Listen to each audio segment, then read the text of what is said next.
Hey guys, some of you remember this is my workshop. I share it with two other guys. I used to work on fans here, but not now that I have a garage. I got it for the purpose of working on organs and Leslie's, and then another guy shares the organs and Leslie's with me, and then a third guy rents this half to work on cars. So, and then another guy rents that garage to store his cars.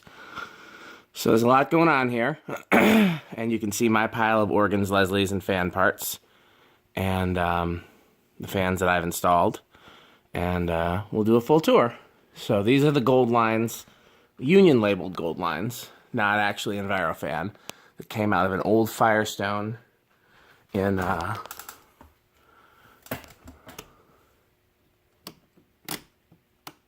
Did you unplug it?